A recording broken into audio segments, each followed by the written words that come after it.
Hi, Randy, you're back. I'm back and my video is working. Even Nice. more, I think. Yes. There we go. Well, yeah. There I am. Awesome.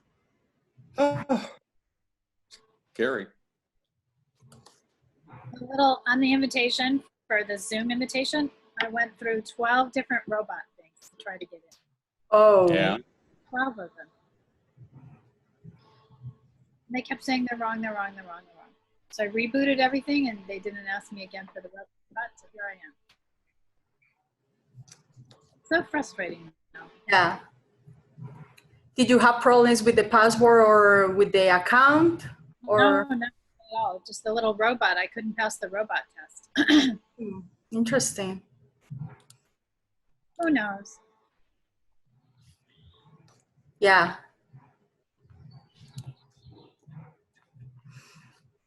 Okay, guys, so we're gonna wait 1 more minute and then we are ready to go and start today's presentation. Thank you so much for your patience.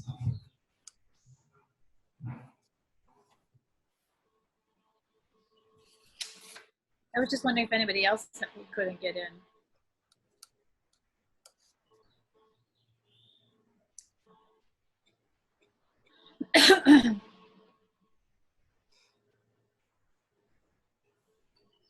Yeah, maybe we can ask later in the chat if anyone had any problems trying to get in.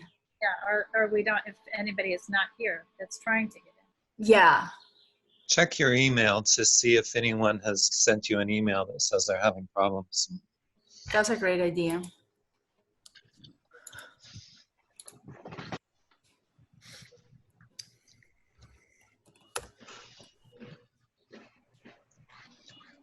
Yep, no one is there, just my students. So still we're recording this. So I hope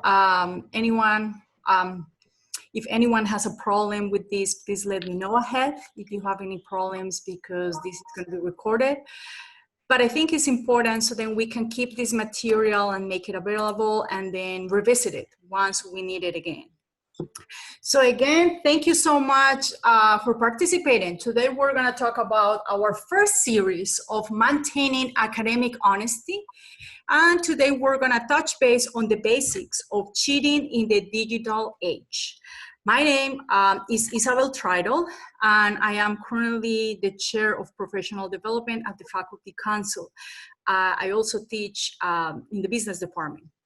And as you can tell from my accent, I'm a foreign person. I was born and raised in Colombia. So let's move forward and start with today's topic. I'm gonna share a little video clip that some of you are familiar with.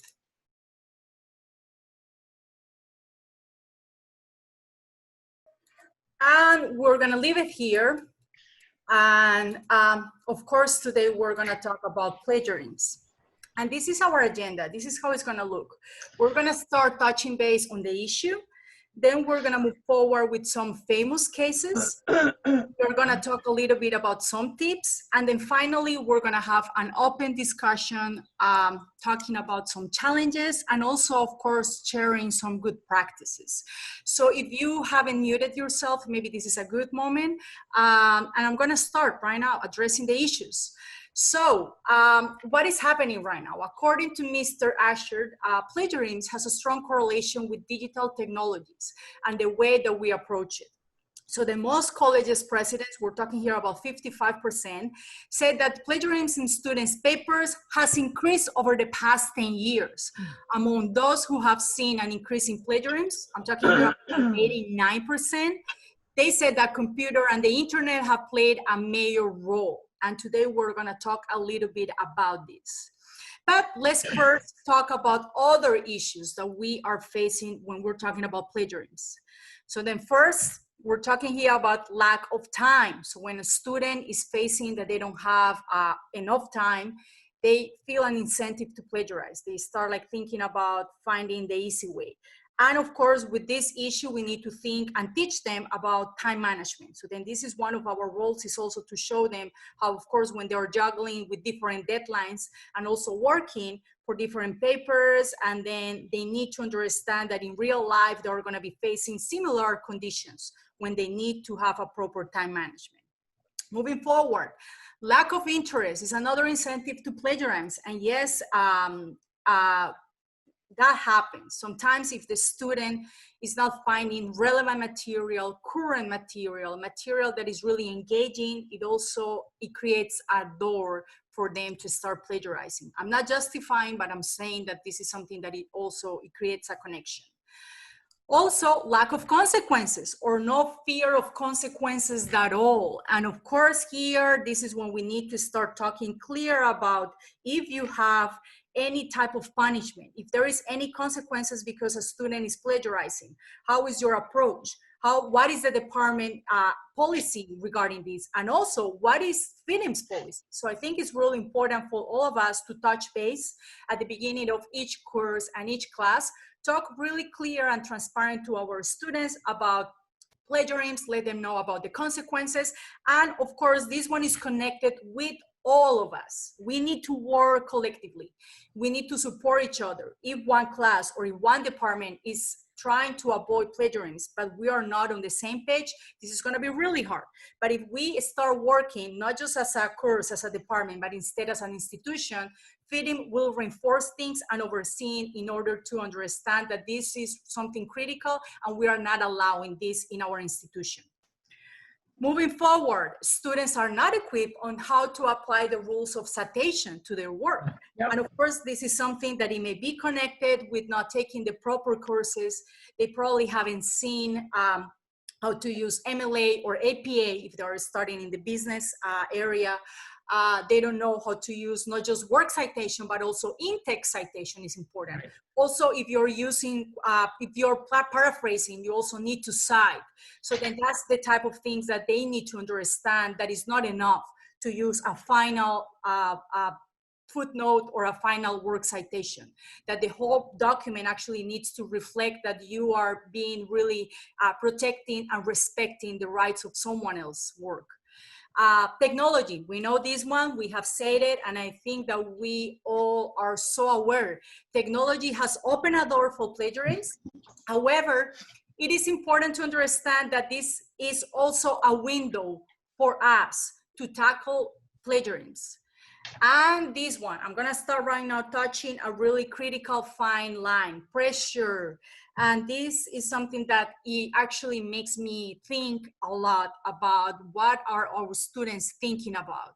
So then some of them are facing a lot of pressure, and we know this for social media, for the parents, and this is also creating a way of standards, that they wanna hit the standard, they wanna have the scholarship, they wanna have their grades in set, and is creating this extra incentive, quote unquote, to plagiarize.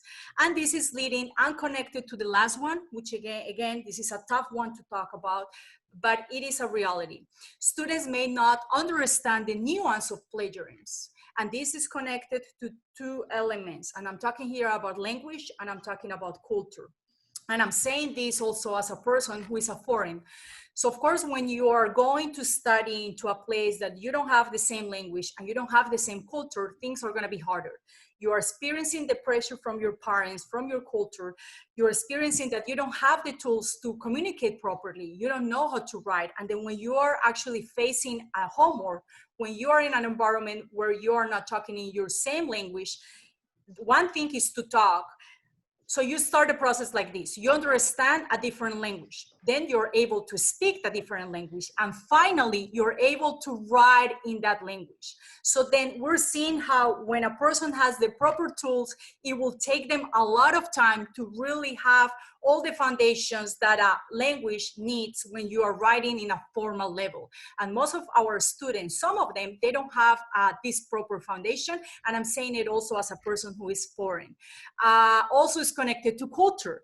And this is a tough one because some cultures, they don't have the concept of plagiarism. They think that plagiarizing, they don't see it even as plagiarizing.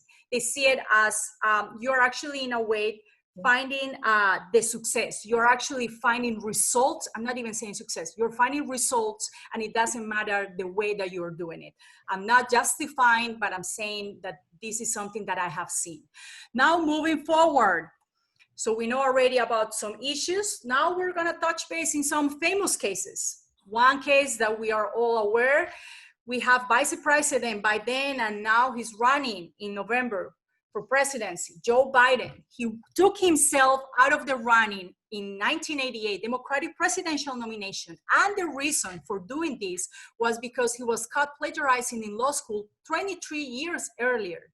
So then, of course, this is also something good that we can share with our students, kind of letting them know if you're plagiarizing, if you don't have the proper ethics, this is gonna be a ghost that is gonna be facing you and is gonna be chasing you if you're even becoming a public figure, and you don't want that. Moving forward, we have more cases. Andy Warhol, he has been involved in many lawsuits, and this is mainly for the use of his silk screen art pieces. And in the past, he's been involved, but in 2019, there was a lawsuit from Goldsmith, and then he actually sued the Andy Warhol Foundation. And it was because Goldsmith, he did a Prince portrait, and then when he photographed, then they used this type of picture, but then they didn't cite him properly, and they didn't give him the rights of it. However, what happened was that at the end, this lawsuit was something that the judge ruled in favor of the foundation, of the Andy Warhol Foundation. And it was because if we look at this type of silk screen, when we see this type of artwork, we see a Warhol. So then we see already that this is already, it has like an iconic colors, iconic way of contrast. And we will recognize right away a Warhol. We don't recognize, oh yeah, this is a Goldsmith picture or photograph. Instead, it has already something that Warhol added the value. But moving forward, another example, and I think that we remember this. 2016, Melania Trump, she was accused of plagiarism, and this happened during her speech she made at the Republican National Convention.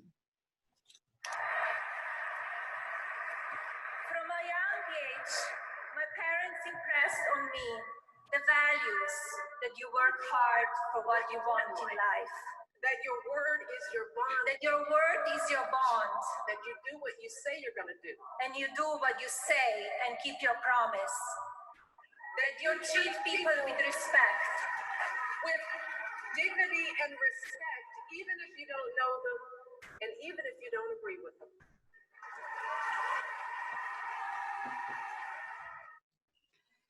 So we remember this time, but then since we are aware of the issue, we know that we have some cases.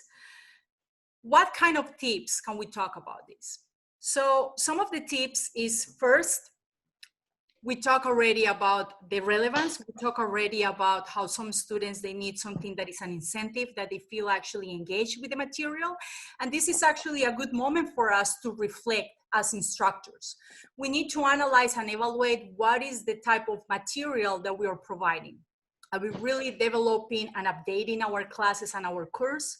Are we really updating the homework, assignments, and quizzes? Are we doing it in a way that is relevant? And that's what I even have this cartoon that is showing that midpoint about what you want to say, what they want to hear, they are interested, and we need to find that fine line. So then our message can be really in their hands. Then other tips, use your instincts. Of course, if you're suspicious, you're reading a material and then you see that this material, it doesn't really reflect the quality of the work that you know of that person, this is maybe a red flag. You maybe go and use other type of tools such as internet in order to find out if that person is plagiarizing. And then for this, of course, this is what we talk already.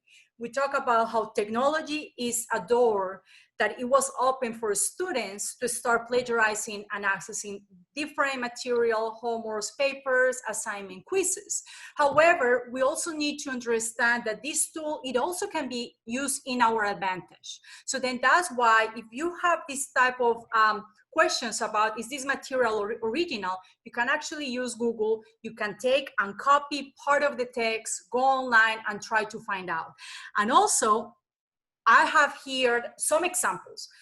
When we were watching at the beginning of the presentation, the video of SNL, they were talking about plagiarizing and they were talking about buying a paper for $15. Well, guess what? Nowadays, it's not just about buying, it's also about interchanging material. So then there are different websites where you can go online, and it doesn't necessarily means that you need to pay money for it. You just go into a website, you upload one material, one assignment, one paper, and in exchange, you get another one. It's like a trade.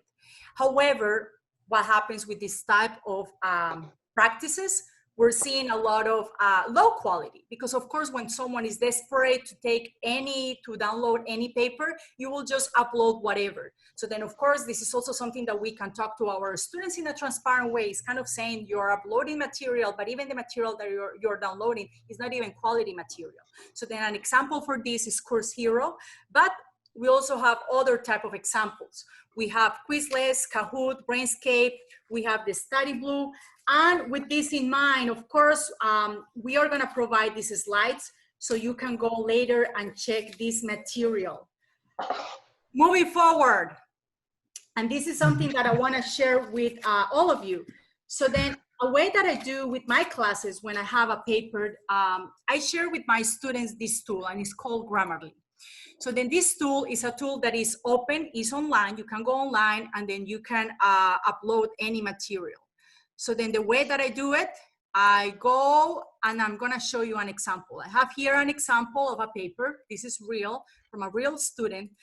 And then I can just simply copy and paste the material into that website. And then I can just scan for plagiarisms. However, it's telling me already that it has found significant plagiarism was detected. What is happening right now, and then we need to make the distinction, and that's what I brought this example, is that the red questions, what is in red, these are the questions. So then the person is gonna be a red flag for plagiarism, because these questions— We're not seeing your Not screen, seeing that. Isabel. Oh, really? No, Yeah, we're we're seeing the seeing the, front page. Interesting, Okay. okay. Are you seeing it Gonna right share now? Or no? screen. Can you see it now? You're sharing your PowerPoint, but not Oh. the whole screen. Interesting. I actually, oh, got it. Okay, perfect. Thanks for letting me know. So let's go again and share again screen. Thank you so much, One of guys. the downsides to Zoom. Yes, there you go. We have here the how to, Oh, there There you go. there you go. Perfect. Thank you, guys. That's good. Then sometimes this happens with students and they don't say anything. And you keep like talking and talking. And, wait, what? Oh, yeah. Wait, what? And you're like, of course, you're not following. That's what happens when you are not paying attention to class. Thank you, guys. Thank you so much for staying with me. So here I have an example. All of you can see it. I have this paper is showing me questions and answers. This is a case analysis. And what I'm going to do, I'm going to copy and I'm going to paste it. This is a tool that is already available online. Can you guys see the tool that I'm using or not? Can you see the picture? No, we're only No? seeing your Okay. words. I think we're seeing Word. Yep, just Okay. share the whole screen. Okay, perfect.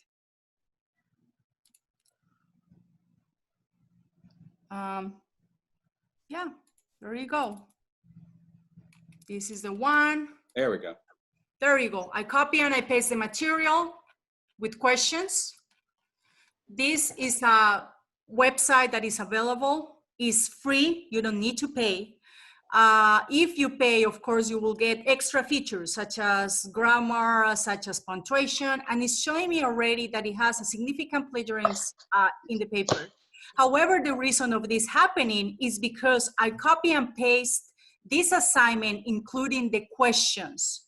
So then this is something that, of course, if you're running this type of, using this type of app, you actually need to be aware of this. So then a way of me doing it, I'm gonna go online, I'm gonna go and copy all my material again, but without the questions. And I'm gonna run it again. And we're gonna see again if the student is plagiarizing. So then again, I'm copy without the question. So I have here the assignment. As you can see, I have number 1, the answer, number 2, the answer, and then I'm gonna scan for plagiarism. I'm running it. It's thinking. And there you go. It's showing me that here it didn't find any type of plagiarism. However, if we're finding any material that of course has plagiarism, it's always gonna red flag it. And this tool, something that I do with my students is that I share with them. I tell them, you know what, this is a tool that you can have, you can use it online, you can actually even do it without even, before presenting your paper to me. So here I have another example, and then this example, this is again, this is how it's gonna be red flagged. So this is the difference between a student that is plagiarizing and another student that is not plagiarizing. So going again into plagiarism, so then that's what I like this tool. I like this tool because this is something that I share with my students. And I said to them, avoid problems, just go online, check your paper, check your material before, and here is detecting it, the plagiarism. And as you can see, when I copy and pasted, I didn't do it with the questions. I just did the straight answers and it's red flagging already. So then this is a way that students, again, they can prevent. So of course, there are some tools. Like an example is Veracite, Turnitin.com. But then for this type of websites, we actually need a license. And then currently, we don't have this type of license. And Canvas, this is something that it can be connected to Canvas. Right now, we don't have this type of tool, so I'm just showing you this Grammarly, which is actually also a good option and also something that we can share with our students, again, without paying. So some final tips. Now we saw already what are the issues, what are some of the tips that we can actually think about and how we can mitigate this even using technology. But then also we need to understand that this is something that we can start addressing our class, our course, by being really honest with our students. We need to let them know about our expectations, why this is important, why we care about this. And here also we need to set up, if there is a punishment, if there is any consequence, it needs to happen. It's not just about saying that we're gonna do it and then at the end it doesn't happen. It's just like when you're raising kids. If you're raising kids and you keep telling them, do not touch that, do not do that, but then at the end, your kid is actually measuring and they know if you're really mean it or not. So then you need to be really consistent. And then remember, it's the same thing like with your parents, your mom and dad, they both need to be on the same page. So if mom says no, dad also needs to say no. So we all as instructors, we all as a fitting faculty members, we also need to be on the same board. Finally, remember, we're not just teachers. No, we're also mentors. And although we are doing this to help them succeed in the future, ultimately the decision rests in their hands. And here I'm gonna leave some tools that we can actually share. This is the Turnitin, this is Grammarly, this is some Harvard guide using resources, plagiarism.org. And here I actually wanna open the floor so then we can talk a little bit more and learn about some current challenges that your guys are facing. What is happening? What is happening also with Canvas? What is happening with the papers? What is happening also with the use of images? We know also that when you're using an image that is not yours, you also need to cite it properly, and how we address this type of issues, and we have the proper tools. But also we wanna learn about good practices. If someone has a good example, someone has a good tool, this is a good moment to share about, because our idea is to create a space where all of us can collaborate and come together in order to minimize and mitigate the plagiarizing.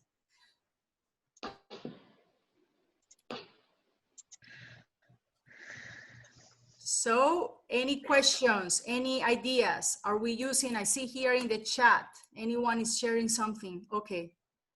And they're teaching them to become better plagiarists. Interesting.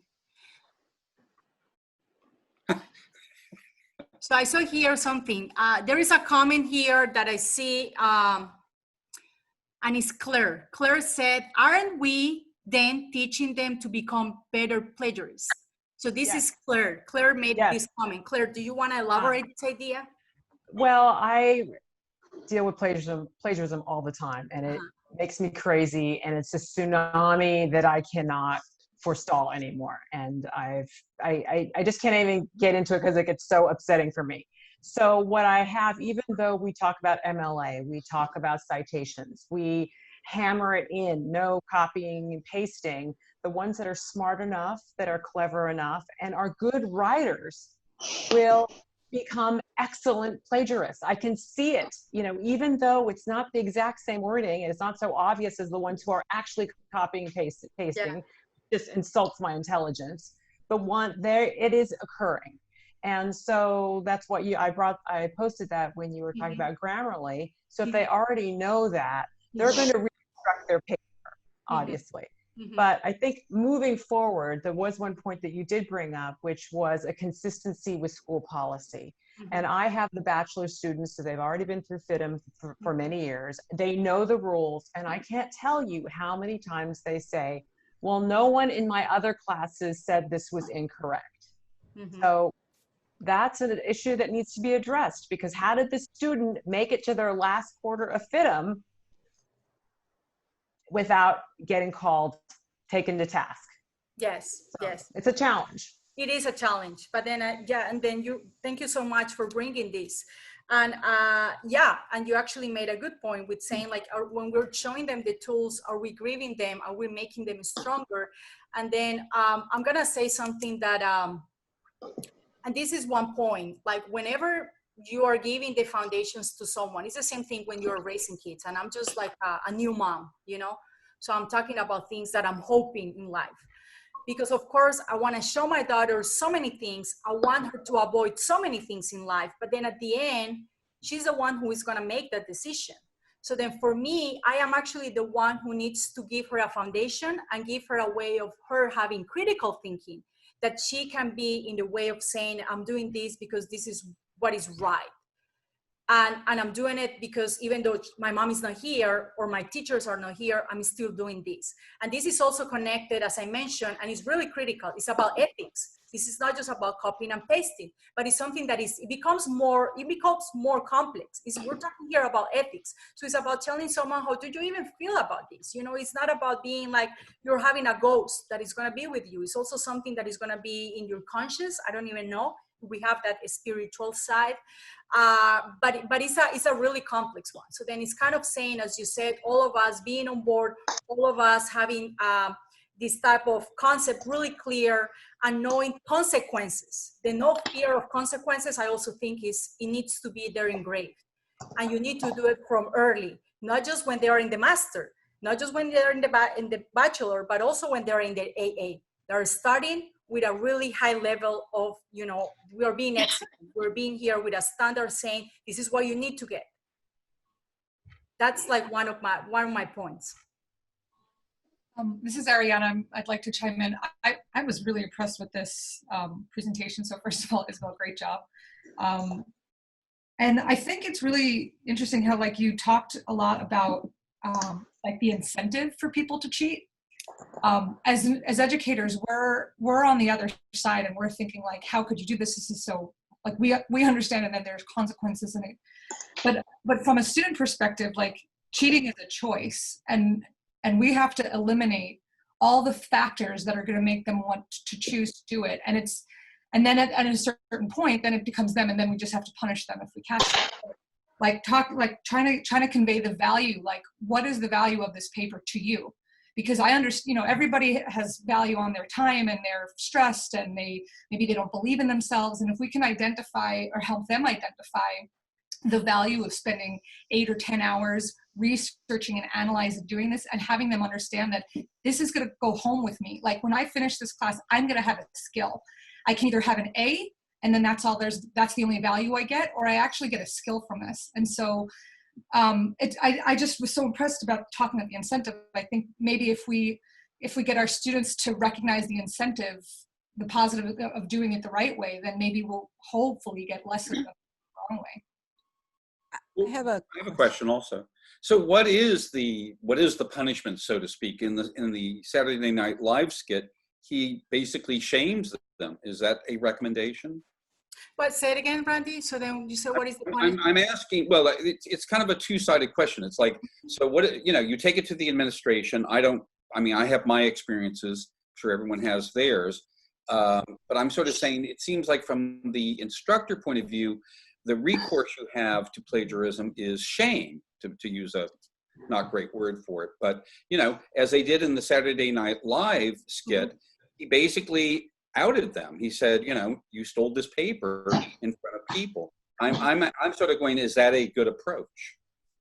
Well, as you mentioned, of course, having really clear what are the type of policies and kind of saying like not being afraid of the fear of consequences. So of course, you're saying you're failing, you're really failing. Or even if you're being expelled, you're being expelled. So then I know for sure, I don't know the cases at Fitting because I'm kind of relatively new to the institution, but I know for sure other art design schools in the Southern California area where actually they have expelled people because of plagiarism. So then it's something that it's also showing an example of telling them like, this is real and we mean it. So if this is happening, they got caught twice. And after the second time, you just said, you're out. I'm sorry, but you're out of the institution. So then it's kind of saying we need to keep that consistency. And of course, the shame there, and that one is a hard one because that one is also connected with culture. And I already even touched base on that one, that it could be like, it's a tough one. Because, and I'm saying this, guys, because I'm laughing. And where I'm coming from is super complex and it's super hard because there is a fine line about cheating can become you're smart. You're actually outsmarting the system. And this is more ethical, and this is how the culture is even allowing things and allowing people do it because of the outcome. So then this is also something going that it needs to be engraved in the students, like saying this is part of our culture and our ethics. And this is what we believe, and this is what we are expecting from you. Because then again, you're not just gonna be a professional, but you're gonna be a person. And then sometimes I remember, and I'm gonna tell you one case. I used to teach CAD systems in Colombia. And when I used to teach CAD systems, we used to have, of course, a lot of students, they didn't like it. I'm talking about the engineer department in design. And I started finding out that a lot of my homeworks, they were done by one person. That person was a really brilliant student. He was excellent in CAD, using computer-aided design. And I remember he approached to me once and then he said, I want to be your assistant. I want to be like, how you call it here, STA, how you call like that, assistant teacher. Sorry guys about the acronym, Yeah. I don't know. TA. TA. Okay, teaching assistant, yeah, sorry about that. I was like, yeah, STA, I don't know. So the TA, he wanted to be my TA. But then we noticed that he was actually the one who was creating and developing all the homeworks, and he was selling it. Yeah. So we realized about this because of the IDs of the computer. So then we even have to dig really hard, trying to find out in all the files the real ID of the computer and find out that this person was the one who has a business. He was selling all the material. So then I remember he came to me and he said, I really want to be to TA. And then this was my answer. I said to him, you know what? No. And he said, why? But I'm really good. I'm excellent, I'm great, I'm even working in the field. And that was right. He was actually working for a manufacturing company by then, designing. But then I said to him, I don't want you to be the TA because for me, it is easier to teach someone a skill. Isabel, you're frozen. I'm frozen? Yeah. Are you guys? Froze. Can you hear me? Yes. Yes. Okay, this is the climax of the story. I cannot believe it. So I said to him, I'm not gonna allow you to be my TA because for me, it's easier to teach someone the skill of using a computer. But for me, it's gonna be harder to teach someone the ethics. And you don't have the proper ethics to be a TA. Go Karen. And that's kind of the problem is by the time they get to us, their parents have given them an ethical framework. And if they grew up with the idea that cheating is the way to get ahead, that as long as you don't get caught, it's fine, I'm not going to have a lot of influence with that. So Karen, Thank you so much. You want me to tell you what happened with this later? Oh, And then oh you yeah, can go sorry. back. So I finished the story and I let you, because I agree. If that is being engraved, it's really hard. This happened 3 years later. I was grading in a cafeteria. And then this guy came to me and then he said, you know what? I'm going to thank you. He said that to me. And I said, why? And he said, because you taught me a really valuable lesson in my life. You taught me about values, and you taught me about something that it wasn't that clear by then. I was an immature person. I was making money out of my peers. And now I can see the difference. And now I can see your point after I live X, Y, and Z. He started living a lot of hard things in his life. Even he lost his father. I felt really bad for him. But then he got into a point that he realized, you know, this is actually goes beyond. And I agree with you, Kara. It's kind of hard because we're here even dealing with that kind of blurry line of how do we teach something that the person has like 23 years living like that and it's normal. But it's like, you know, it's like still we can make a difference. And then Nancy, I know you want to say something. Yeah, Kara, you want to finish your idea? Yeah, I think that we can, but the problem is the people who are recalcitrant in that, the people who are, that's their moral framework. They have to run into an event where they get a serious penalty and they see it. And one of the ways that I am dealing with, and for them the metric is grades, it's points, it's grades, it's points. How many points do I get? Can I get one more point? So one of the things that I have been doing to try and deal with this problem is I de-emphasize grades. I say, you know what, this is the format in which you are allowed to fail. Because in school, if you don't fail, if you don't do something badly, then you don't learn from it. And I would rather have you see you do something bad. So I'm very lenient on first drafts, but I make them do a second draft.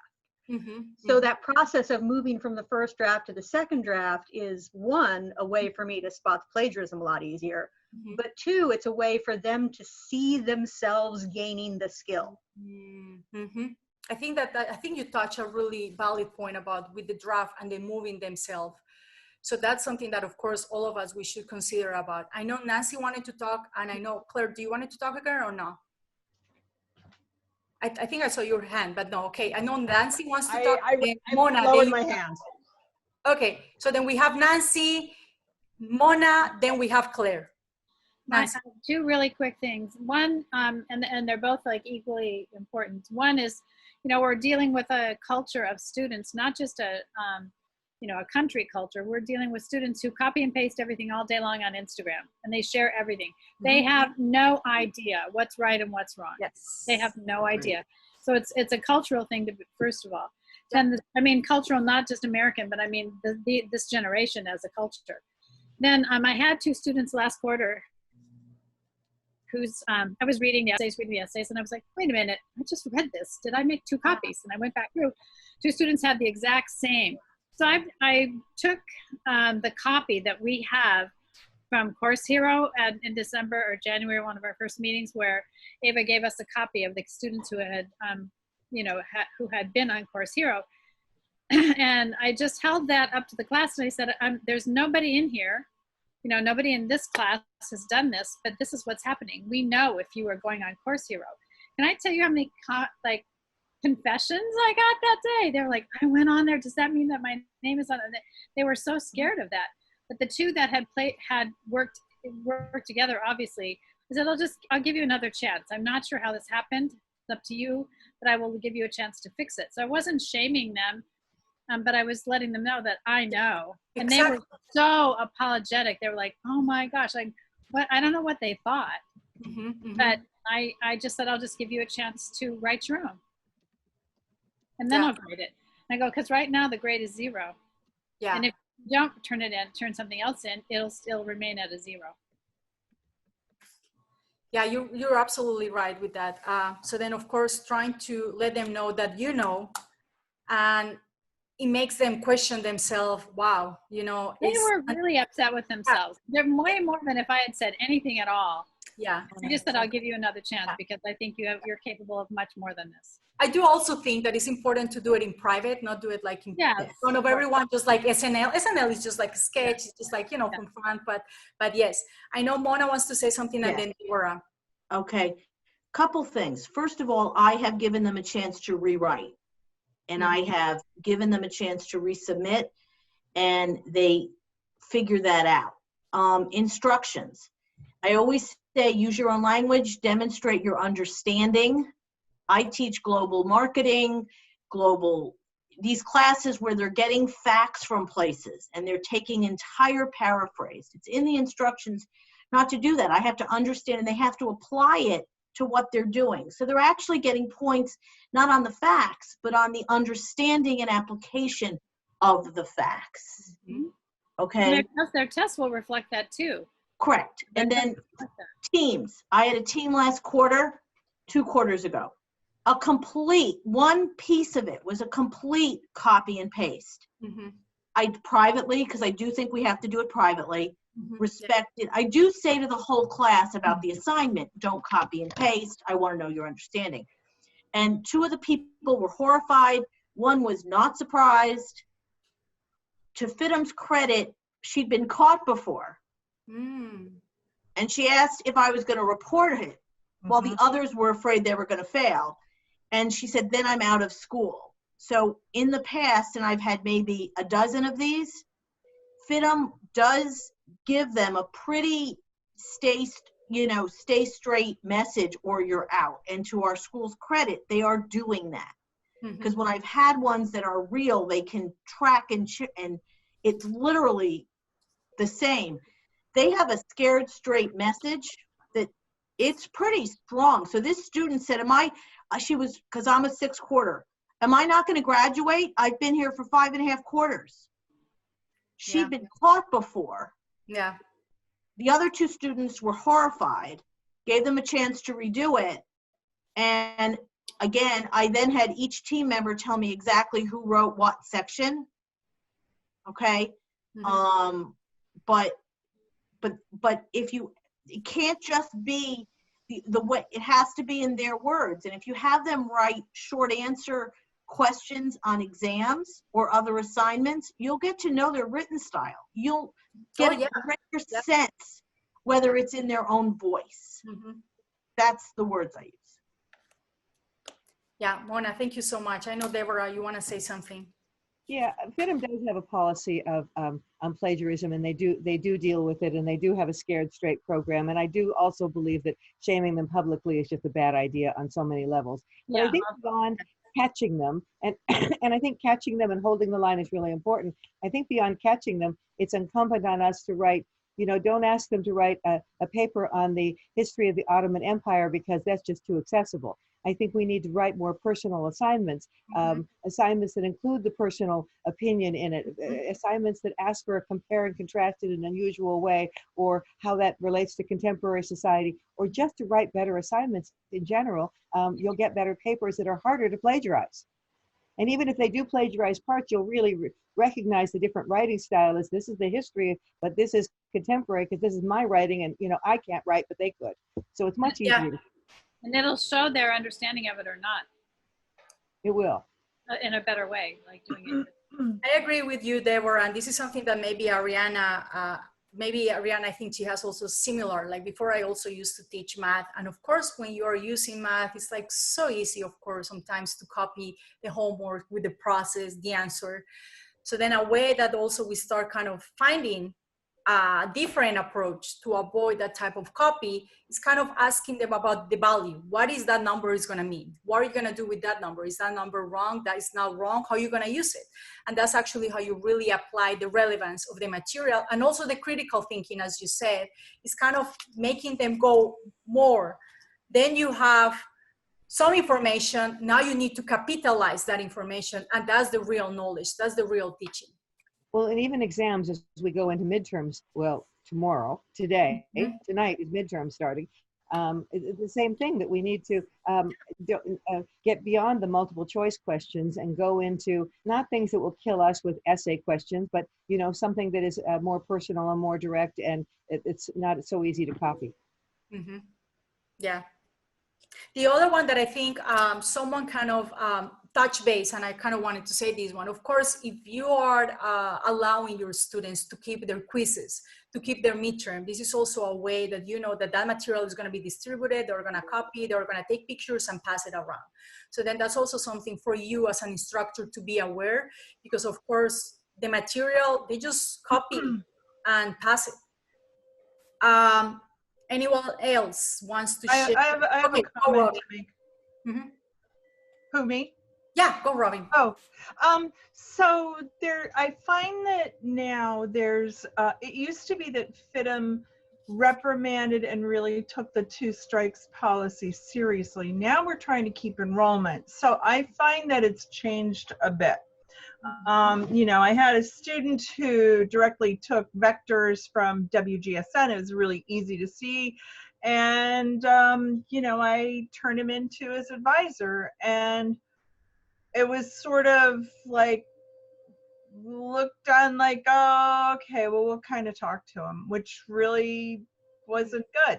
So, you know, there is that situation too. And I agree with Deborah, making the assignment personal and making it relevant and contemporary is the way to have people not plagiarize and have them doing something of interest. And back to Isabel, back to what you were saying about the test and keeping the test.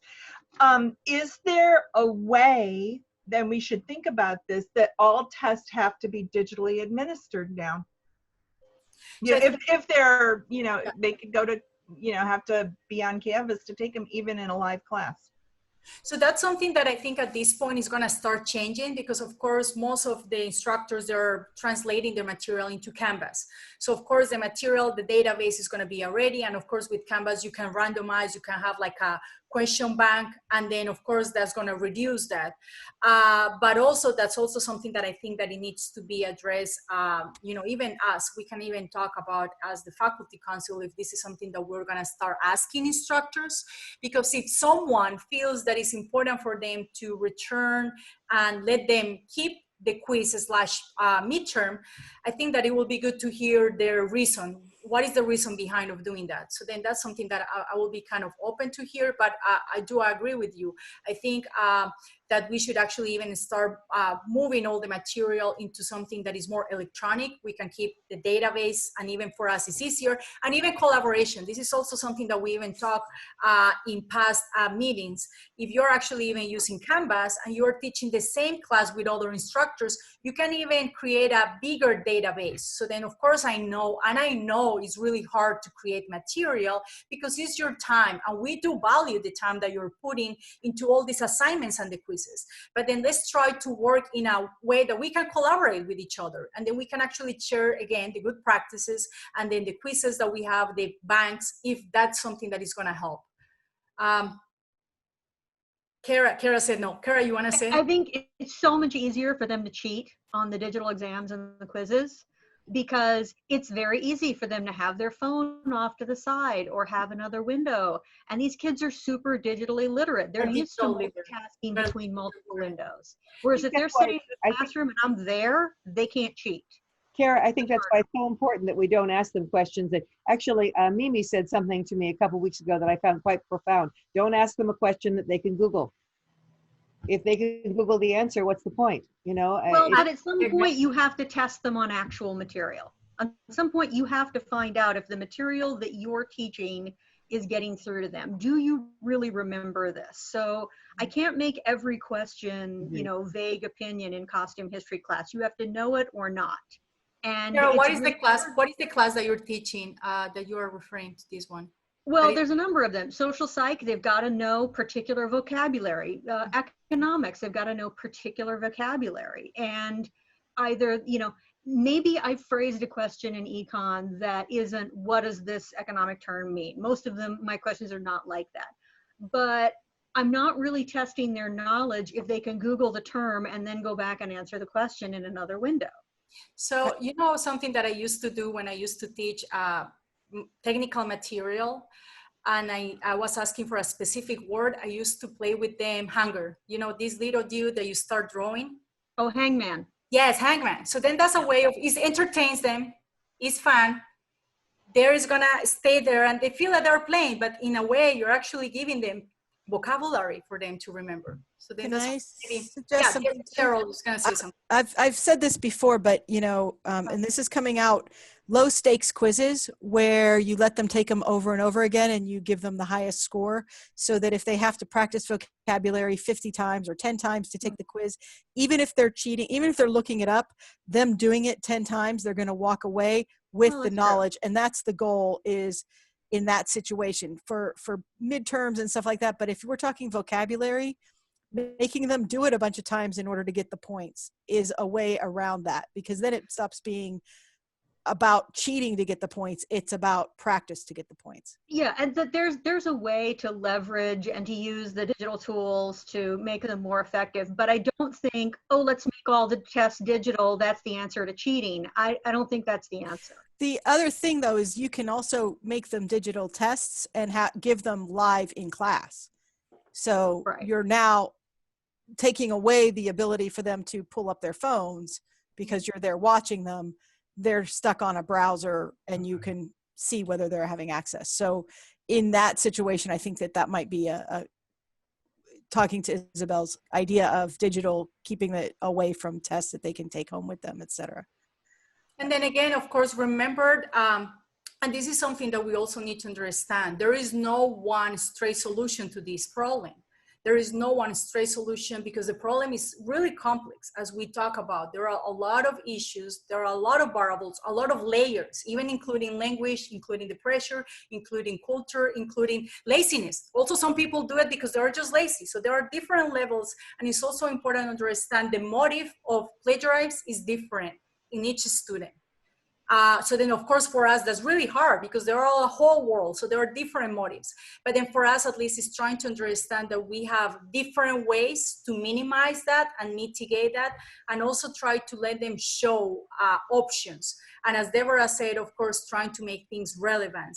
Try even like, and this is something that I try to do with my students when they're actually creating a paper or reviewing something for a product plan, I try to ask them, choose something that you like. Choose a topic or a company that you like, because they're going to be more prone to read the material and analyze the material rather than me giving them a material or something that I think is relevant, because for them it's not in their interest. It's something that is not as connected. So I'm not saying we can do it in all the assignments, all the classes, because I know that they're different, but we can actually use different strategies in different moments for different classes, and we can combine. Nancy, you were going to say something? Well, yes, but as long as Cheryl Bensmiller is there, that my question, I'll defer the question to her, and that is on the simple fact of creating the multiple choice and how Canvas can actually shuffle it for each student so that they can't copy to each other, like if they were trying to, because it's shuffled the cadence of the questions. Right, Cheryl? Cheryl is there, sure. Yes, sorry, I muted myself. Yes, you can. Using groups, you can shuffle the questions, and using settings, you can shuffle the answers so that they're in different order. If they're in different order of questions and different order of answers on Canvas.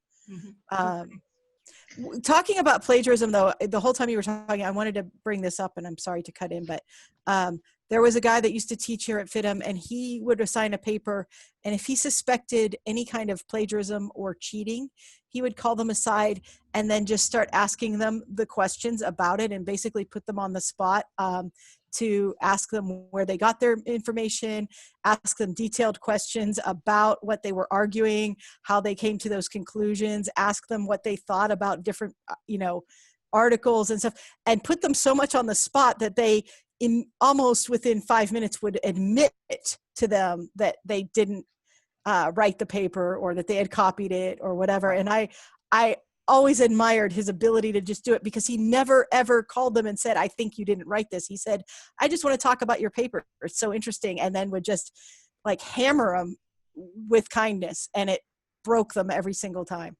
And I don't mean it to be mean, like I mean like it just, they knew that they couldn't answer his questions. Do I see more hands? You know what, I just want to say something. I found that the test results are not any better than what used to be in the classroom. In fact, in some cases, their scores are lower than they were when they were in the classroom. So if they got that information there, I don't know where they're accessing it from, because they could do a lot better if they really wanted to. I was really, I'm pretty, and the quizzes are very similar, and they're not, the ones who are really good are still really good, and the ones who were not very good before are still not very good. So it hasn't really improved for them that much. So I'm not as worried about that as I am about the writing of the papers and the plagiarism. I think that's a bigger issue than the testing even is. I think we put too much effort on emphasis on that. It's going to take away from what really shows what they've learned and what they can say in their own words. So, and testing doesn't always show what they can say in their own words. Yeah. I also, I'm back to the same thing that Deborah had talked about, and Louise, back to what you're saying. We teach a production and sourcing class, and asking people to draw their own conclusion is really important. I mean, and the other thing is, in an online class, I could record something, and I might, but telling them that, if you get caught plagiarizing, it's because I cared enough to look. To be honest, yes, you put the we time. pretty much know. Yeah. And so you're only doing yourself a disfavor by not really critically thinking what I'm asking you to respond to, and putting it in their hands. And honestly, I kind of feel like I have 75 students or 70 students, so I don't have time at times to take everyone outside of the classroom when I'm in the classroom and start asking them questions about where they got their information from. I will pose a question and ask them, just like Nancy did about Course Hero, and mention something like that at the beginning, and then let them take it from there. And the student who's going to cheat is going to be the student who cheats. Okay. I mean, it's multi-platform, who cheats and who doesn't cheat. You have the cultures where they have to get an A no matter what. And I find a lot of cheating there. Yeah. And then you have the people who just didn't take the time to do it, and they just want to quickly turn something in. And they get it from somewhere. I mean, it's super crazy. Yeah. Yeah, no, I agree. There's a multitude there are of also reasons. levels of yeah, I agree. Yeah, exactly. So with the instructional ed stuff that I'm taking now, citing everything's really important. And I just had an assignment where nobody cited anything. And it's a production and sourcing, the pest analysis. And I want to talk to you about it, Louise. And I just turned it back to them. I said, redo this, because I'm not grading anybody. Just redo it. I loved your comments to everybody. That was good. Yeah, this is ridiculous. Everybody, we keep hearing they want to get an A, all right? Well, the way they get an A is to put real critical thinking, real creativity into everything they do for us. And that's how we give them assignments. Because if you can just copy and paste an A, we've built the class wrong. Okay? And so I believe that. Now, Louise is laughing because we teach one of the same classes, and there's no way you can copy and paste that work. Yeah. Well, they have to understand it. And so it's a blend of things. But I don't think it's they only want an A. I think it's the people wanting an easy way out, and they're not reading the book. No, it's the person at 11:30 on Friday night who's finally writing the paper. Exactly. I can guarantee you that, because I can just look at the footprint of the file, and I know it was 11:30, and they've got another 29 minutes to get it in, and that's what they're doing. So the one thing I've done with some of my paper, if there's a research portion of it, I have no problem with a lot of in-text citing and using information that is supporting, but I always try to have one component in that paper where they have to show their own opinion, so that you know that they've now taken that information and they've applied it in a way that shows what they've actually learned, rather, but some copy and paste is okay, because, I'm so glad they're actually reading, and they're looking at it and going, this is relevant, let's put this in here. I'm okay with that, but you better show me that you understand what it means and why it is important now, and that is going to be your own words. Yeah. Well, the other thing that someone said, that students say they're not aware of this. I'm sorry, that's bullshit. Yeah.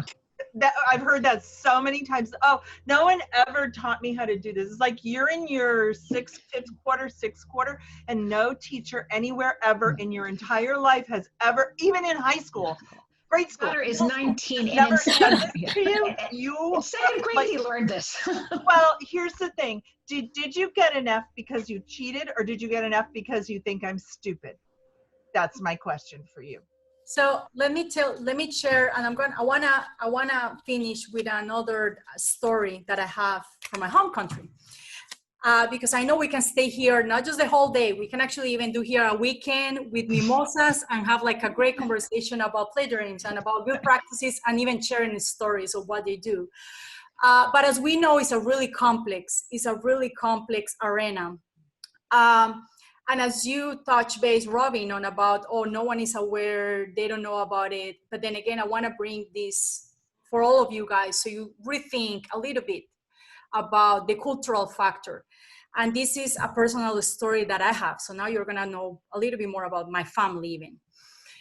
South America, Colombia. We had more than 50 years conflict with the FARC. When a male turns 18, they are forced to serve the country by going into the army. And it's something that it is mandatory. No one can just say, no, I'm not doing it. But it's mandatory. It is mandated by the state. What is known, what is normal in the society? In the society, it is normal that when a person turns 18, if he's a male and they have money, they just go and then they pay for that paper that it shows they're unable to be part of the army. Mm-hmm. And this is something that happened in a way that I remember when my brother turned 18, and then my dad turned to him, and my brother was afraid. He said, I don't want to go to the jungle. You know, I don't want to go to the jungle and fight the FARC. And then my dad looked at him, and then he said, I understand your point, but you also need to understand the ethics. If I pay for this, that means I'm okay cheating and being corrupted. And here I'm bringing this other variable, which is a really tough one. It's about corruption. So then my dad said, I'm sorry, but we're not paying for this. We're not cheating. And then my brother, he went, we actually, you know, he didn't go into the jungle. He was doing something that it was more local. And I remember when we decided, and then when we announced to close family members and friends that that was what it was happening, the first comment that we got from everyone was, you don't have money to pay it? Do you need money to fundraise and do something so he doesn't need to go there? How are you gonna do it? And then my dad said, it is not about the money, it is about the principles. And that's a tough one because again, how are you gonna show people things are deeper? And then again, I'm talking here about a critical situation, about going into the army. Nothing happened, it's okay. And when he was in the army, of course, he experienced different levels of corruption, which is corruption, cheating, and plagiarizing. They're kind of intertwined and connected. So then again, I just wanted to share this little story with you guys. And also thank you for being part of this first series. As we know, we're having a second session. That second session is something that is gonna be led by Mimi and also Cheryl. They're actually gonna create different strategies. After this talk that we have here, sharing some of our ideas, some of our challenges, some of our good practices, and then they're gonna put together something that is gonna be more tailored to what we are experiencing right now. That's actually gonna be done on June 2nd. And then we also expect you, all of you guys, if you have any suggestions, if you have anything, any website that you wanna share with us, please do so. And also you can send me an email so we can start creating a collaboration website site that we can put in Canvas to work all together. So with this type of plagiarism, I think we're all together. It's just the COVID, just with the crisis. We're all on this. We all need to work toward this to defeat it because it's not easy. And I know, Nancy, you want to say something? Yeah, I mean, the great thing is we're all here just to teach them integrity. You know, that's our deepest thought, to teach them that and to give them that. So that's the beautiful thing about here we are on a Friday afternoon, sharing our ideas to teach them, you know, integrity in the world. And that's really important. Thank you very much. Thank you so much. And as you said, at the end, this is always going to be in their hands. You know, they're the ones who are going to make the decision, but at least you're going to be a good teacher, a good instructor that is not just a teacher, but also a mentor who's going to show them something more valuable in life. Thank you so much, guys. And I really appreciate your time. Have a great weekend. You too. Thank you. Thank you. Bye-bye. Thank you. Thank you. Thank you. Gracias.